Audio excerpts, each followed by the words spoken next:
రీసెంట్గా global environment facility ద్వారా ఇచ్చే ఫండ్స్ ఏవైతే ఉన్నాయో అవి ఇండిజినస్ పీపుల్కి సరిగ్గా రీచ్ అవ్వడం లేదని న్యూస్లో ఉండడం జరిగింది.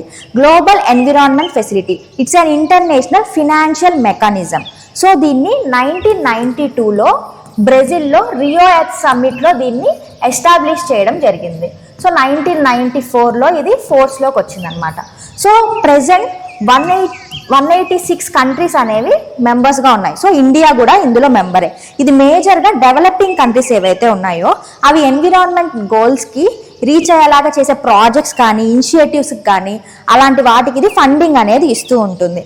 సో దీనికి ట్రస్టీగా వరల్డ్ బ్యాంక్ అనేది ఉంటుంది.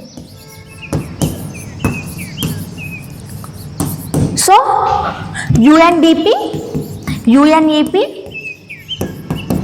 అండ్ వరల్డ్ బ్యాంక్ అనేవి ఈ జీఈఎఫ్ని మేనేజ్ చేస్తూ ఉంటాయి. సో జీఈఎఫ్ అనేది మెయిన్గా 5 ఇంటర్నేషనల్ కన్వెన్షన్స్కి ఫినాన్షియల్ ఎయిడ్ అనేది ఇస్తూ ఉంటుంది. ఇదే దీని యొక్క మెయిన్ ఎయిమ్.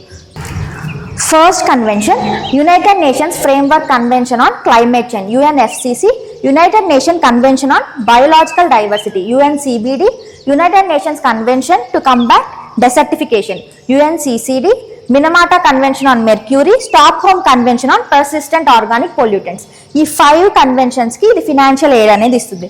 ఈ ఫస్ట్ 3 ఉన్నాయి కదా, యుఎన్ఎఫ్సిసి, యుఎన్సిబిడి అండ్ యుఎన్సిసిడి అనేవి రియో ఎర్త్ సమ్మిట్ యొక్క అవుట్కమ్స్ అనమాట. సో ఈ టాపిక్ మీద పీవైక్యూ చూసుకుంటే with reference to global environment facility which of the following statements is are correct. So correct statement ఏంటో చూడాలి.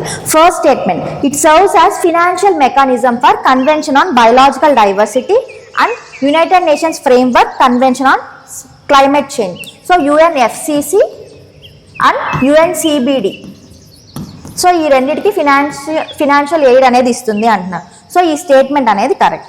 Second statement it undertakes scientific research on environmental issues at global level. So ఇది wrong statement. It is an agency under OECD to facilitate the transfer of technology and funds to under developed countries with specific aim to protect their environment. So ఈ statement కూడా wrong. Both A and B ఇది కూడా wrong. So first statement అనేది correct option.